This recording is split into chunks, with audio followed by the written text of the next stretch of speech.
Some fundraisers don't think about year end until October or November. And by then, it's too late to organize any kind of larger fundraising strategy. As one of our team members likes to say, if you get to peppermint mocha season, you're way behind. That's why we're talking about year end now, in August.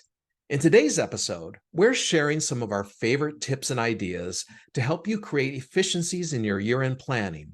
So this time of year can stop being overwhelming and start being fun, creative, and impactful. Welcome to the Nothing But Major Gifts podcast from Veritas Group, featuring Richard Perry and Jeff Schreifels. Twice a month, we bring you the latest and best thinking about major gift fundraising, so you can develop authentic relationships with your major donors. Here are your hosts, Richard and Jeff. Welcome to the podcast today. I'm Jeff Schreifels, and today I've invited Veritas Group's Lisa Robertson and Kara Ansodagi to join me. Now, you may not be quite ready to think about year end, but this time of year provides a valuable opportunity to use your time wisely and be more efficient in your year end planning so that you can create a thoughtful strategy for your donors. But before we get too far into this, Lisa and Kara, why don't you introduce yourselves? Sure. Thanks, Jeff. We're so excited to be here. I'm Lisa Robertson, Director of Client Services with Veritas Group, and I've been here for 10 years. And I love the changing of seasons, but you're right. I don't think I'm ready to think about like year end and all that it brings, but happy to be here today and talk about how to make it easier for fundraisers. And I'm Kara Ansodagi. I'm the other director of client services here at Veritas. I've been in the industry for a little over 20 years and came to know and love Veritas as a client of theirs many years ago. And in that process, also learned the value and importance of really making sure you're using efficiencies to plan for year end. Right. Awesome. So thanks for joining me. So Kara, let's start with you. Why don't you start by I want you to share about why you recommend starting to find efficiencies in your year-end planning as possible. And before you make those recommendations, why don't you just define what we mean by efficiencies in the first place? Sure, Jeff. By efficiencies, we really mean what are the things you can do today that are going to set you up for success when it comes to year end? So how can you use maybe the slower times? I'm never going to say slow because we're in fundraising and that's just not the case, right? But the slower seasons to prep for year end so you can serve every single one of your donors in a way that is really the most meaningful to them. So if it's okay with you guys, I'd love to kind of jump into a few of those top points. Okay. Okay. So I'm going to start with mid-level. I really actually recommend that for mid-level, they write a lot of their thank you notes for calendar year end in the summer when they're not quite as busy. They can start prepping those during the quieter times, maybe writing a few sentences about impact. And then when donors actually make their gifts, they can personalize them with names or more about maybe that donor's gift. I find that with mid-level, you have so many donors that it really is hard to get to all of them at year end when a lot of them are making gifts. So this really sets them up for success. Okay. I would also say finding efficiencies really helps when you're getting materials ready ahead of time, especially if you need to work with other departments, right? We see this all the time, don't we, Lisa? Yep. Yeah. If you're in mid-level, you might be working with your direct response team. And we know there's a big, time frame needed with direct response to figure out what's going to be sent. And then you can follow up on those solicitations at year end. So getting all of that prepped. If you're in major gifts, you might be working with your marketing team to ensure you have a thoughtful impact piece to send to your donors the month before you're asking them, or maybe a YMAD, what we refer to as you make a difference, that you can have ready for January or February to let your donors know the impact they made the year before. All of that takes time, and that really needs to be started over the summertime. And then I would just say my last point would be that finding these efficiencies allows you to thoughtfully focus and execute on the strategy that you're building. So our goal is always to build a plan for every donor, right? Yeah. And as we work towards calendar year end, we want, which is when most of the donors give, we want to make sure we have all the materials ready so that we can thoughtfully execute that plan. Yep. Mm-hmm.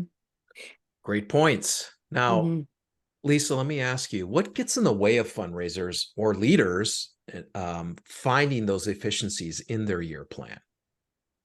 Well, I think there's this idea that it is sort of the slower time, and there's all of a sudden this rush at year end. And so we leave, we have vacations, school starts, the season changes. In fact, I was just today, we always tell our fundraisers, Jeff, that once they see pumpkin spice, like year end is on. And today I saw something that says someone's going to start doing pumpkin spice on September 12th. And I was like, what? Like, that's only a few weeks Gosh. away. Like, that's, I always think October, November, but that's September. So it just comes faster than we think. And there's so much going on this time of year. I think the other thing that might happen is there might not have support from leadership to do that, right? Like, we have a lot of people who are really on their own. I have an MGO who has to personally track down program staff in other countries and then ask multiple times for those impacts. And that's not the best use of her time, like figuring out time zones and really trying to go through so many hurdles. It's like that really should be a leader's job to say, hey, we really need this to help support your programs and get those kind of roadblocks out of her way. Or I work for a MLO who has to personally create and address and stamp and send all the mailings to like 600 people. That just takes a lot of time and energy. So, where can leaders help provide support or encouragement or volunteers or supplies? That's really important. I think there's also like a lot of things and demands that take their attention.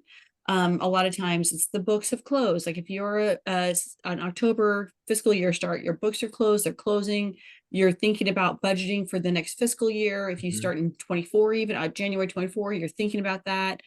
And then we're updating caseloads, right? Yeah. We're working on cleaning up caseloads and we're prepping for a new fiscal year. It's just a lot. So those are my things that I think get in the way. Love it. Love those. Kara, what would be your top tips to help fundraisers find those efficiencies? Yeah. Honestly, it sounds so simple, but my top tip is to have your plan built, right? Right. If you have your plan built, it's so much easier to execute on and make sure that you're following the donor's passions and interests, inclusive then of the time that they give, the time of year, I should say, that they give. So have a plan. Have a plan. Have a plan so you can work the plan. My second tip would be don't reinvent the wheel. This is where partnership with your team is so valuable and making sure that you're not just stewarding donors, but you're stewarding internally as well and working collaboratively. Why build an impact report when your marketing team is already doing that? Why build a fancy proposal when your donors who tend to give through the mail are already getting one of those from direct mail?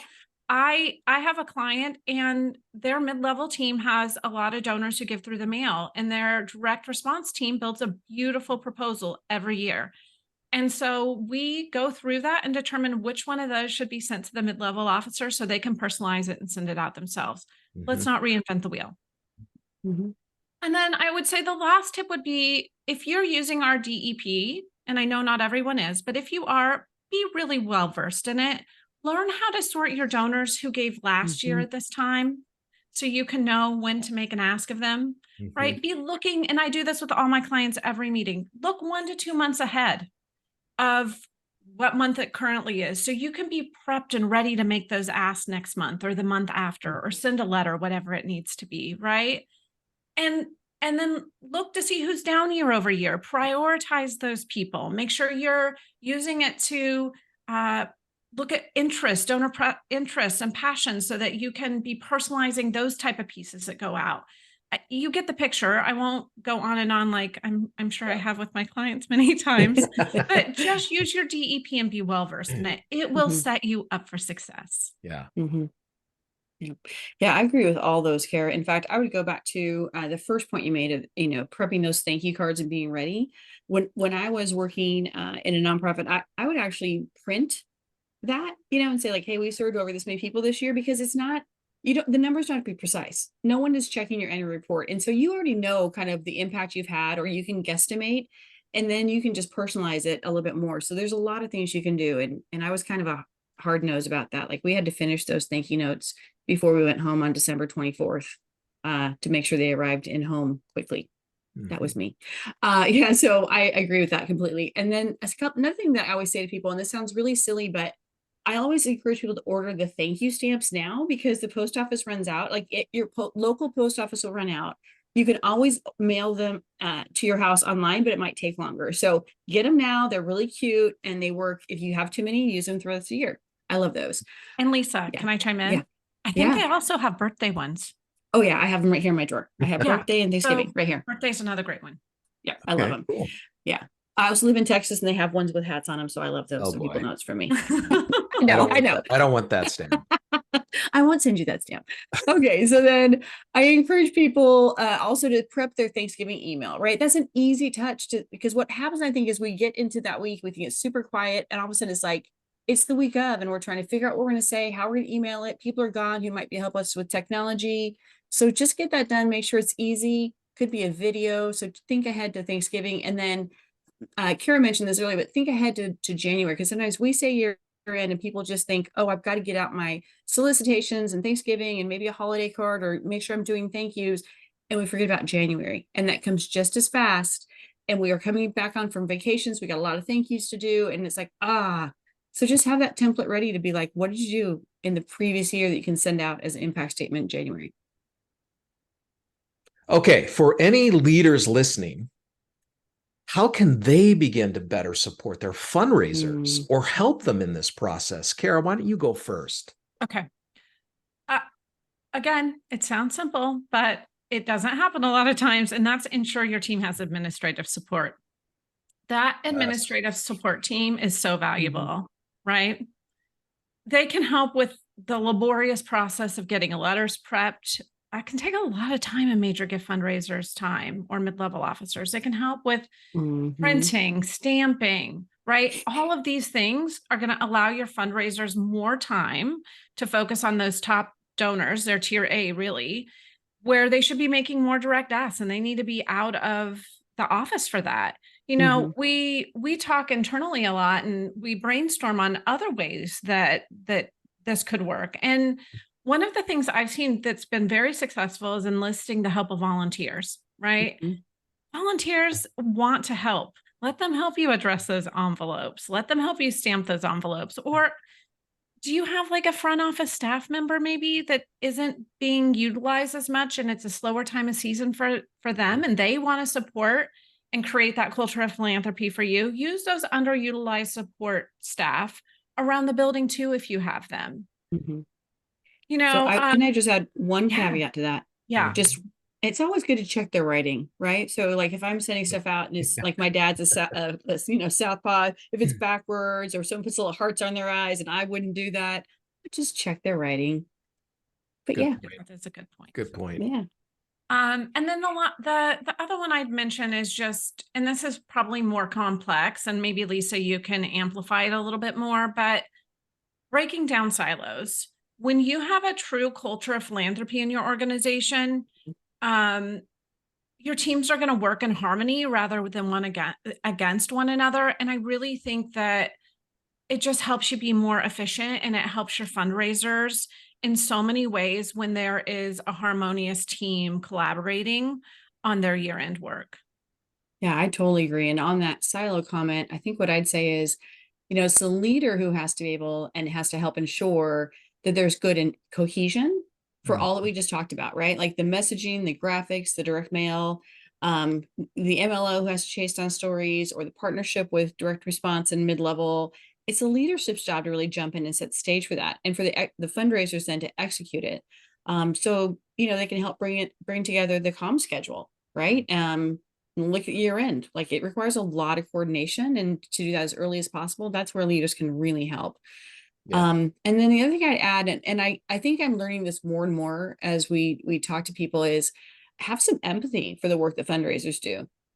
Like we were talking to a new client, and they said it really well. They said our fundraisers make the work look easy, and so our leaders think that fundraising is easy.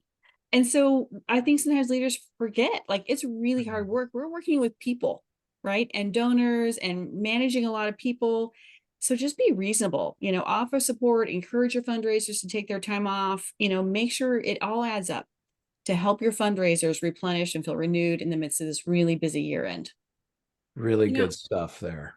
yeah, and if I can just chime in, Lisa, that first bullet you had about the leaders in silo and bringing everyone together, Mhm. I have seen, and I have worked with a really large client, and I've seen the opposite of that, where mid-level was going straight to marketing and asking for materials, and there's Mhm. all these conflicting priorities, and mid-level never gets what they need, Yeah. right? Yeah. And so I do think that just underscoring the value that leadership can play in a top-down approach of what is available for donors in that support system is mission critical and being able to do this work. Yeah. No, I've had the same thing happen. In fact, I've had um mid-level go to marketing without leadership support, and then what comes back is marketing material. Like Right. it's not an impact statement, and that's not the MLO's job to say, that's not what I needed. It was the leader's job to explain to marketing what we need is X. Can you help Yeah. deliver on that and talk back to them? Because that's not really the role of an MLO. So yeah, I've seen the opposite too. It's Yeah. important. Good stuff, you two. This was fun. Thanks. I think we gave some really concrete strategies, tactics, ideas for year end. So if you're listening to this, you have no excuse now to blow it on year end, right? That's right. Anyway, Get your thank you pumpkin both for flavored joining. latte. Thank you both for joining us today for this episode. And we hope this has given you some creative ideas and inspiration to find new efficiencies in your work as you prepare for year end.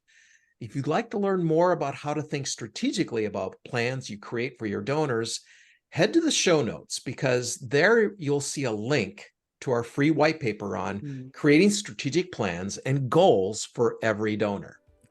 Thank you, and we'll see you next time. Thank you for joining us for the Nothing But Major Gifts podcast from Veritas Group. Richard and Jeff also write an ongoing blog that you can subscribe to for free at veritasgroup.com. Please join us again next time.